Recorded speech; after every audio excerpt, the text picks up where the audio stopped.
Assalamualaikum warahmatullahi wabarakatuh. Jumpa lagi dengan saya Rusi atau Sri Rusiati. Masih dalam mata kuliah akuntansi dasar dan praktik.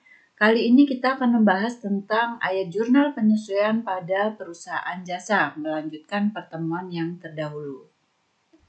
Apa itu ayat jurnal penyesuaian atau adjusting journal entry? Yaitu ayat jurnal yang dibuat untuk menyesuaikan saldo-saldo rekening yang ada di neraca saldo supaya menjadi saldo yang sebenarnya sampai dengan akhir periode akuntansinya.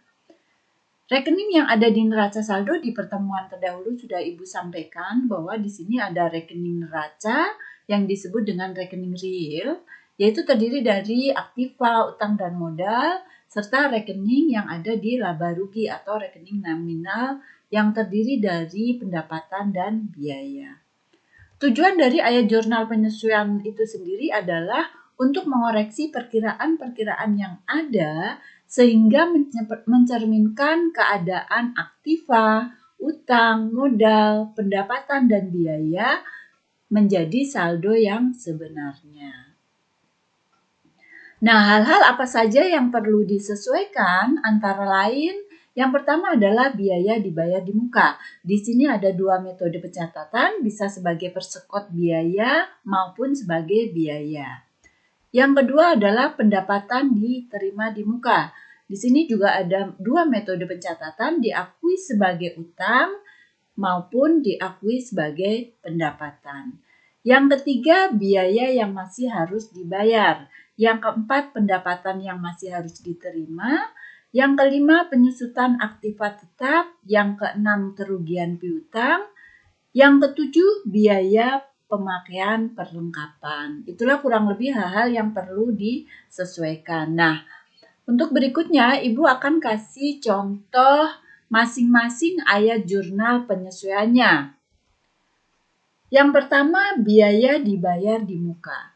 Contoh, misalkan terjadi transaksi 2 Februari 2019, membayar premi asuransi sebesar 1.200.000 untuk periode 2 Februari 2019 sampai dengan 2 Februari 2020.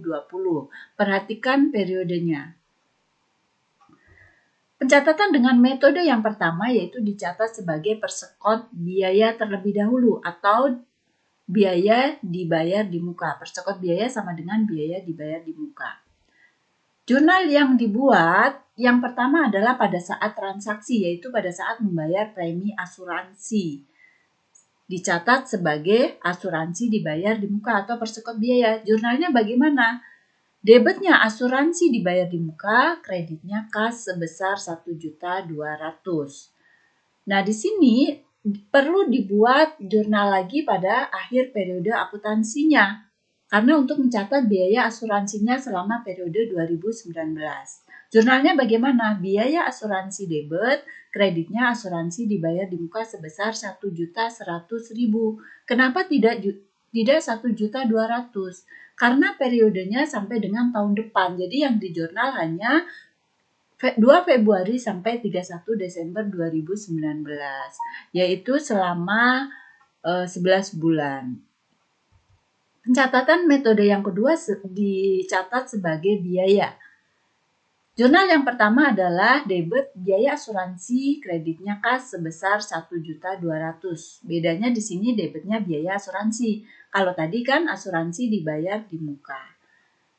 Nah, yang kedua pada akhir periode, karena tadi biaya asuransinya dibebankan semua, sedangkan tahun 2019 hanya 1.100.000, maka biaya asuransinya harus dikurangin. Di akhir tahun 31 Desember 2019 harus dilakukan penyesuaian. Maka dikredit biaya asuransi untuk mengurangi.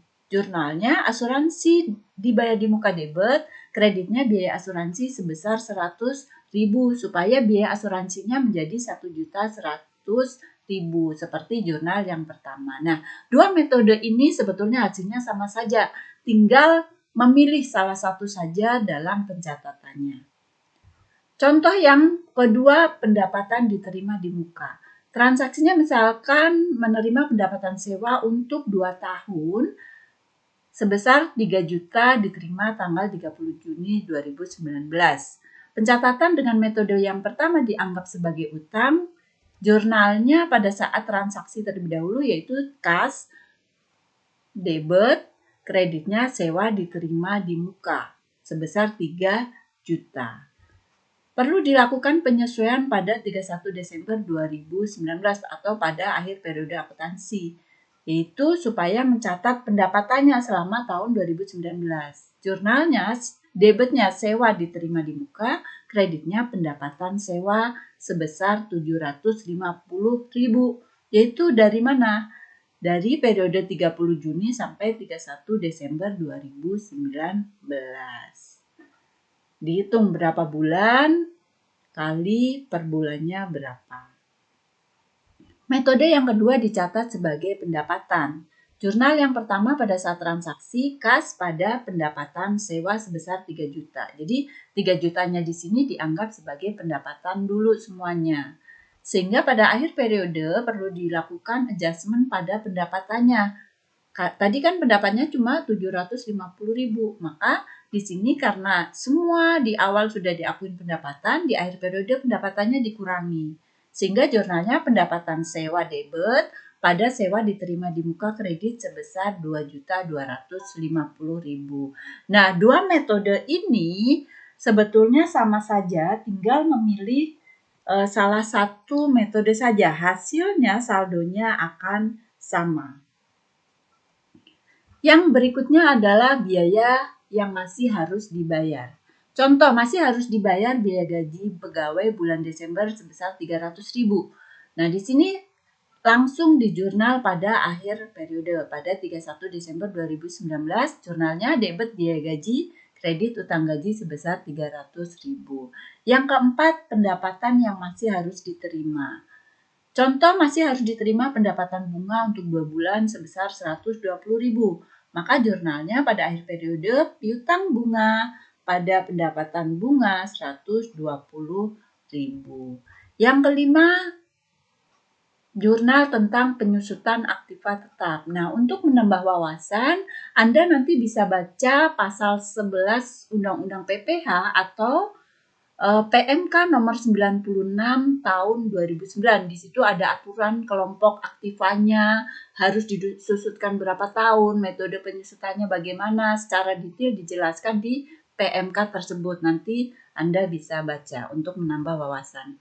Nah, contoh di sini untuk penyusutan aktiva tetap adalah kendaraan dengan harga perolehan 70 juta disusutkan 10% per tahun. Maka jurnalnya pada tanggal 31 Desember 2019, biaya penyusutan kendaraan debit, kreditnya akumulasi penyusutan kendaraan sebesar 7 juta, yaitu 10% kali 70 juta. Yang keenam adalah kerugian piutang. Contoh, saldo piutang perusahaan 1 juta, diperkirakan 10% tidak bisa ditagih. Maka jurnalnya pada akhir periode, debit kerugian piutang, kreditnya cadangan kerugian piutang sebesar 100.000, yaitu 10% kali 1 juta. Nah, jurnal-jurnal ini nanti kalian bisa pahami dan hafalkan juga boleh. Yang ketujuh, biaya pemakaian perlengkapan. Contoh, saldo perlengkapan awal tahun 1 juta. Di akhir tahun saldonya tinggal 800.000. Maka perlengkapan tersebut dipakai 200.000. Jurnalnya biaya pemakaian perlengkapan debit pada perlengkapan kredit 200.000. Itulah kurang lebih materi tentang ayat jurnal penyesuaian dan contoh-contoh dari masing-masing jurnal penyesuaian tersebut. Mudah-mudahan bisa dipahami. Terima kasih, tetap semangat dan jaga kesehatan. Wassalamualaikum warahmatullahi wabarakatuh.